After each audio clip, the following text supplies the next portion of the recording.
iri, dengki, hasud, itu semua keburukan hati.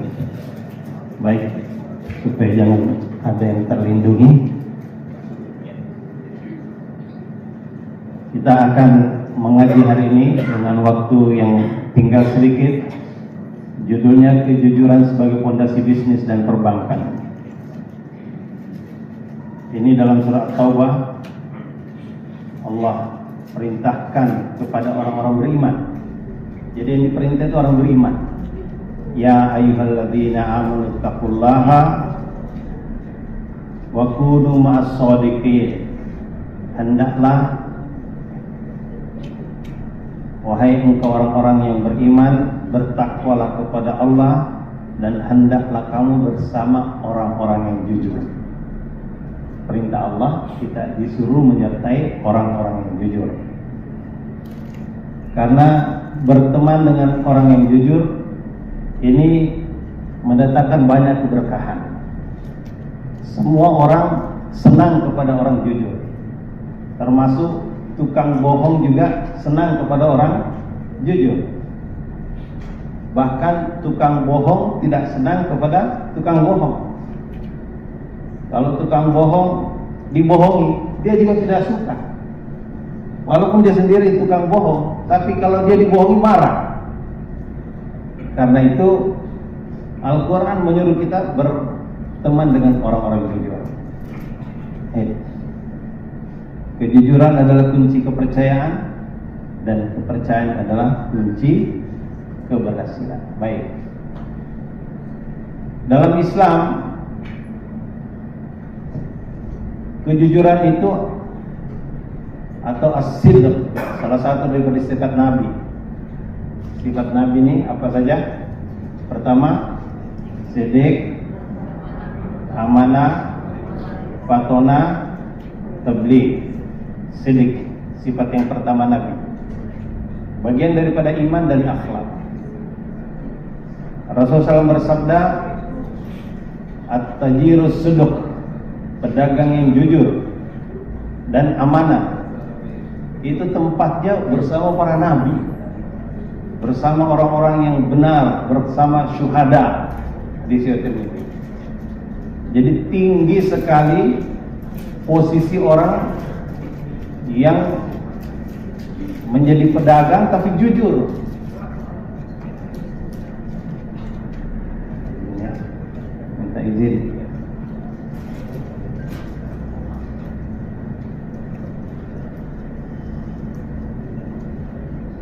Posisi para pedagang yang jujur ini sangat-sangat tinggi, sehingga akan disejajarkan nanti bersama para nabi. Karena apa? Menjadi pedagang itu memang luar biasa godaannya. Maka dalam perbankan, kejujuran itu akan menciptakan kepercayaan, menjaga reputasi, dan memastikan keberlanjutan bisnis dan berkah. Yang terakhir ini yang paling penting, berkah.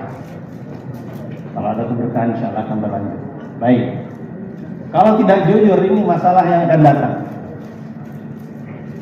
Bagi personal, individu, hilang kepercayaan, hilang reputasi, rasa bersalah, dakdikduk, tidak tenang, susah mendapatkan keberkahan, berurusan dengan polis, KPK, OJK, dan seterusnya. Bagi perusahaan, ini bahaya besar, kehilangan percaya dari nasabah, dari stakeholder, kemudian financial yang besar, rusaknya reputasi dan citra perusahaan, sanksi hukum pula, denda lagi, risiko tinggi untuk kelangsungan bisnis. Maka sangat penting kita menjaga ini semua. Ini ada sahabat Nabi. Di antara sahabat Nabi yang 10 itu, yang telah dikabarkan kepada mereka surga, salah satunya adalah Zubair bin Awwam. Nabi menyebut Zubair ini sebagai hawari, yakni pengikut setia. Coba siapa yang ingat asyara mubasyarah? 10 yang sudah dijanjikan oleh Rasul masuk surga. Siapa aja ayo? 1, Sayyidina Abu Bakar. Yang kedua, Sayyidina Umar. Yang ketiga, Sayyidina Utsman. Abu Bakar dan Umar dua-duanya adalah mertua Rasulullah. Kemudian Sayyidina Utsman siapa?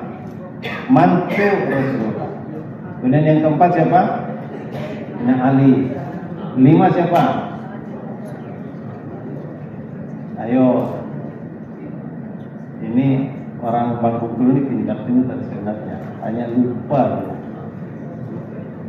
Yang kelima siapa coba? Abdurrahman bin Auf.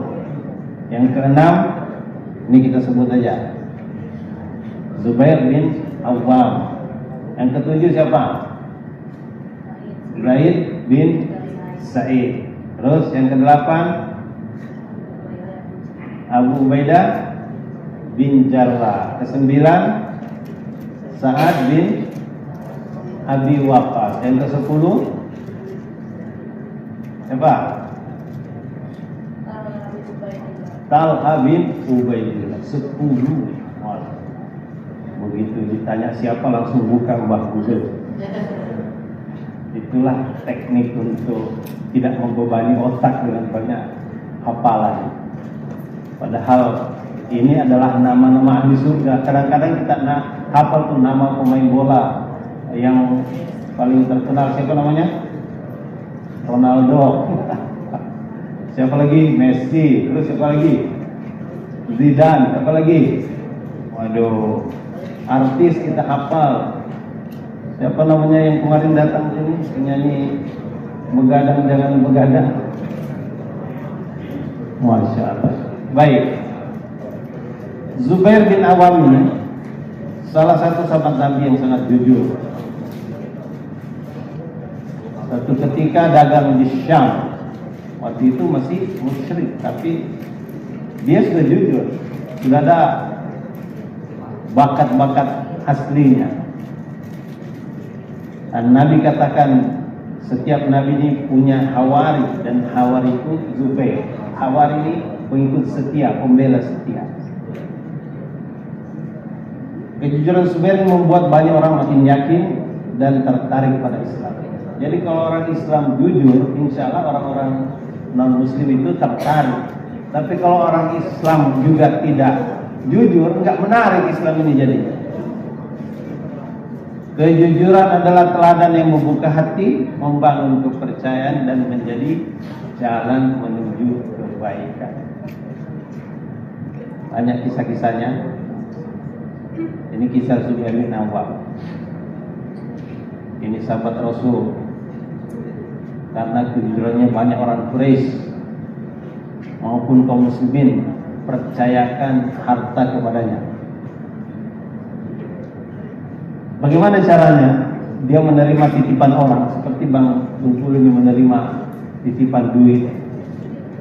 Kalau Zubair bin Awam, dia tidak menerima sebagai titipan, tapi dia menerima sebagai pinjaman. Kalau ada orang naruh harta kepada dia, naruh dirham, naruh dinar, dia katakan ini saya pinjam. Ini akadnya Zubair bin Awam. Ini dia tidak jadikan titipan, tapi dijadikan pinjaman. Coba ini kita pikirkan bagaimana Zubair bin Awam ini betul menjadikan bisnisnya berbeda dengan yang sekarang ini. Kita nanti bisa pelajari apakah Bang Bengkulu bisa menjadikan titipan orang jadi pinjaman. Dan dia mengelola dengan profesional. Harta yang dipercayakan kepadanya tidak disia-siakan.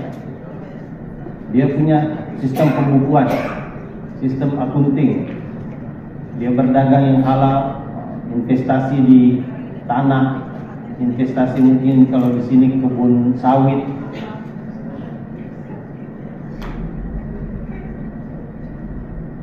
Dia mengelola amanah dengan cerdas, tanggung jawab, sehingga hartanya berkembang.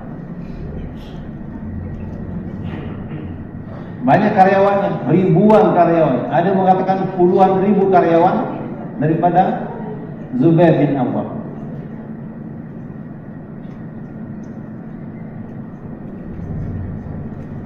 Dan dia punya aset di luar negeri. Dia punya aset di Mesir, di Basra, di Kufah.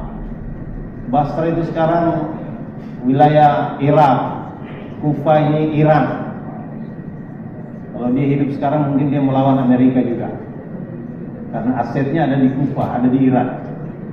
Ini Selat Hormuz di sini. Ini aset-aset daripada Zubair bin Awwam.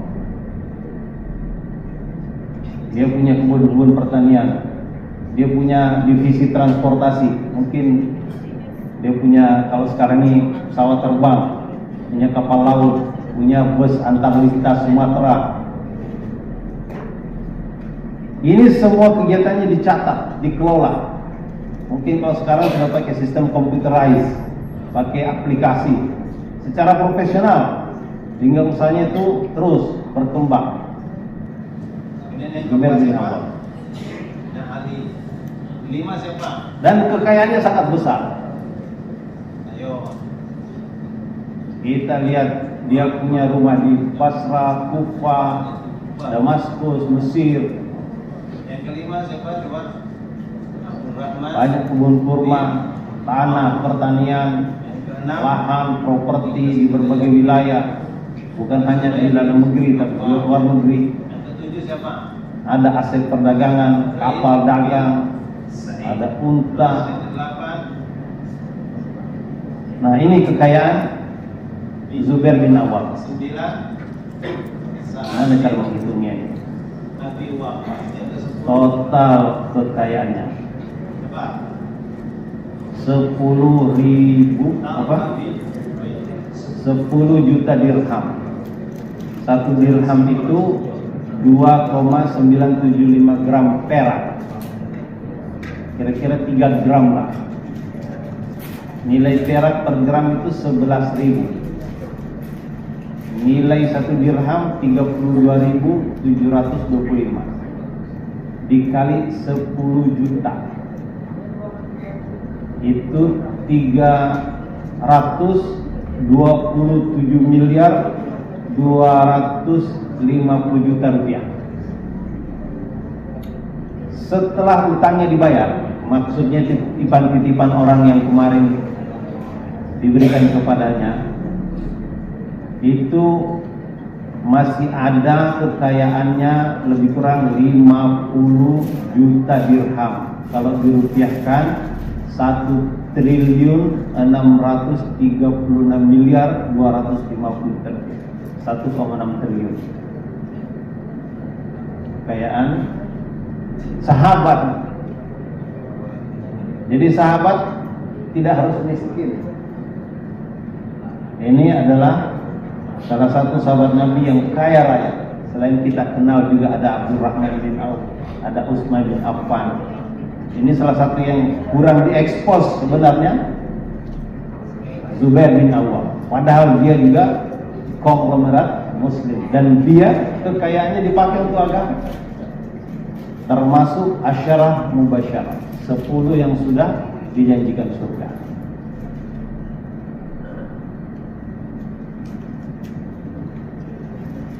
Ini dia berpesan kepada anaknya Abdul bin Zubair agar hutang-hutangnya dibayar. 1,6 triliun. Sisa setelah bayar hutang, asetnya masih banyak. Yang siapa? Yang Ali. 5 siapa? Ayo. Apa pesan terakhir? Ini orang Wahai anakku, tunaikanlah semua utangku, kembalikan semua amanah kepada pemiliknya, dan berbuat baiklah kepada semua orang. Ini pesan terakhir daripada Abdullah daripada Zubair bin Awwam. Yang ketujuh siapa? Zaid bin Sa'id. Terus yang kedelapan Abu Ubaidah bin Jarrah. Kesembilan Sa'ad bin. Apa pelajaran yang dapat kita peroleh dari kehidupan Zubair? Pertama, kekayaan adalah amanah. Harta adalah titipan Allah yang harus dikelola dan dipertanggungjawabkan. Minta pertolongan dari Allah. Semoga kita semua yang dititipi harta oleh Allah dapat meniru apa yang kita pelajari dari Zubair bin Awwam. Yang kedua, kerja keras dan profesional. Zubair itu bekerja dan mengelola usaha dengan sungguh-sungguh dan sistematis. Jadi transparan pembukuannya, tidak ada yang disembunyikan. Yang ketiga, catat dan kelola dengan teliti. Pencatatan yang rapi ini membantu transparansi, dan di situ ada keberkahan. Yang keempat, berinfak dan memberi manfaat. Alhamdulillah Bank Bengkulu sudah punya UPZ. Ketuanya Bang Zoriton mana? Supaya ada keberkahan. Gunakan harta untuk keberkahan diri dan keluarga. Selain lembaganya punya lembaga untuk infak yang mengelola, tetapi kita pribadi juga tetap mengeluarkan infak. Yang kelima, walaupun Zubair ini kaya raya, tetap hidup sederhana, rendah hati. Walaupun kaya raya, tidak sombong. Kemudian yang keenam, Zubair ini mewariskan nilai, bukan hanya harta. Harta ada, kan lumayan 1,6 triliun. Anaknya tuh kaya raya. Tapi bukan itu yang terpenting. Nilai amanah, tanggung jawab, dan kebaikan, itulah harta warisan yang terbaik. Kekayaan Zubair bin Awwam mencapai lebih dari 1,6 triliun, tapi yang lebih mengagumkan adalah cara beliau mengelolanya dengan amanah, cerdas, dan tanggung jawab untuk umat. Ini yang patut kita pelajari dari Zubair bin Awwam. Ini khulasan, kesimpulan. Kejujuran daripada Zubair bin Awwam ini telah mendatangkan keberkahan bagi anak keturunannya.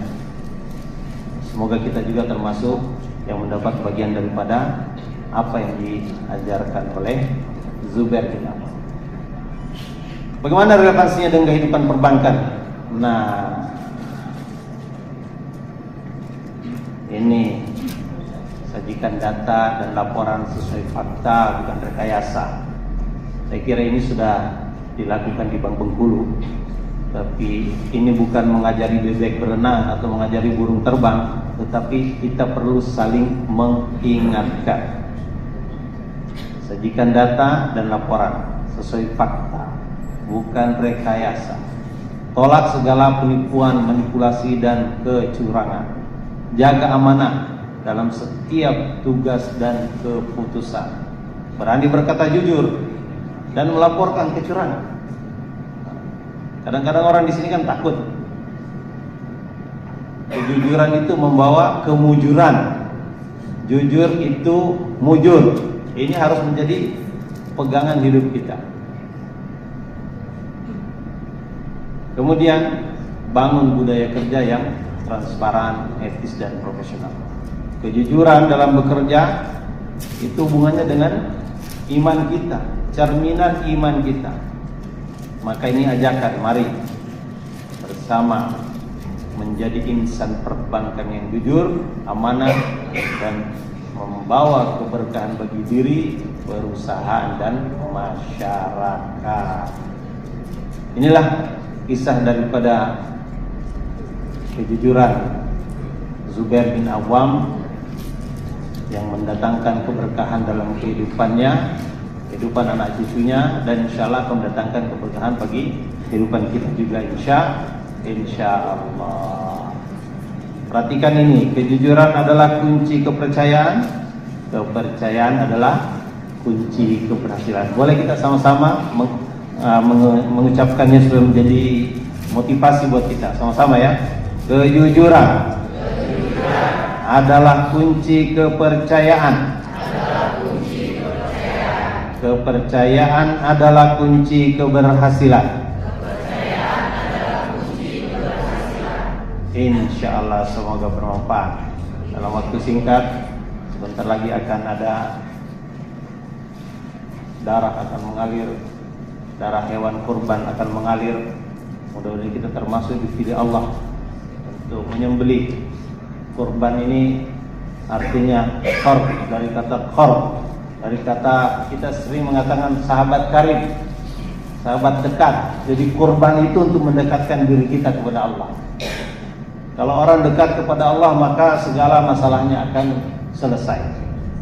Banyak orang berusaha mendekat kepada diri supaya masalahnya di company itu selesai. Banyak orang berusaha mendekatkan diri kepada wali kota, kepada bupati supaya masalahnya di kota itu, di kabupaten itu selesai. Banyak orang berusaha mendekatkan diri kepada gubernur supaya masalahnya di provinsi itu selesai. Banyak orang berusaha mendekatkan diri kepada presiden supaya masalahnya di negara itu selesai. Kalau kita dekatkan diri kepada Allah, masalah kita dunia dan akhirat akan selesai. Dan cara mendekatkan diri kepada Allah adalah kurban. Kurban itu kata qurb, al-qurb.